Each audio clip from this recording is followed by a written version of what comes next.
మీద నమ్మకంతో వదిలేశారండి. నేను ఆంజనేయ స్వామి నమ్ముకుంటూ ఆంజనేయ స్వామి భక్తితోటి నన్ను నెంబర్ 1 హీరోని చెయ్యి, నేను నిరంతరం నేను పూజిస్తూ ఉంటాను, నిరంతరం నీ పాదాలను మాత్రమే నమ్ముకుంటాను అని ఒట్టు పెట్టుకుని వెళ్ళాను. నేను ఒట్టు పెట్టుకుని వెళ్ళాను.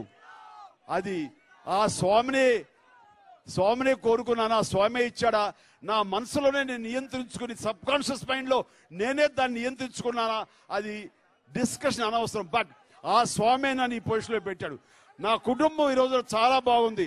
అమ్మా నాన్నలు గర్వించేవారు, అలాగే నా తమ్ముళ్ళు వాళ్ళందరూ అభివృద్ధిలోకి వచ్చారు. పవన్ కళ్యాణ్, రామ్ చరణ్, అల్లు అర్జున్, వరుణ్ తేజ్, సాయి ధర్మ తేజ్, వైష్ణవ్ తేజ్, ఇంతమంది వచ్చారు అంటే గనక నా నిబద్ధత, నా క్రమశిక్షణ, ఏ ఒక్క చెడు అలవాట్లకు లోను కాకుండా నా ఆరోగ్యాన్ని చూసుకుంటూ నేను ఆరోగ్యంగా ఉంటేనే ఏమైనా చేయగలను, ఏమైనా సాధించగలంటూ ఈ రోజు కూడా క్రమం తప్పకుండా ఎక్సర్సైజ్ చేస్తాను.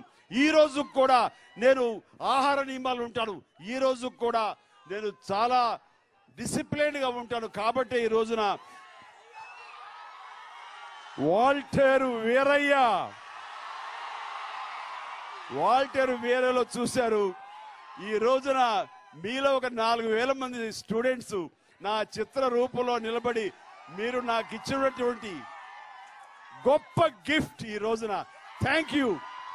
అలా నిలబడి నాకు ఆ చిత్రాన్ని టాప్ యాంగిల్లో చూసినప్పుడు ఎంత ముచ్చటగా ఉందంటే అంత ఇంత కాదు.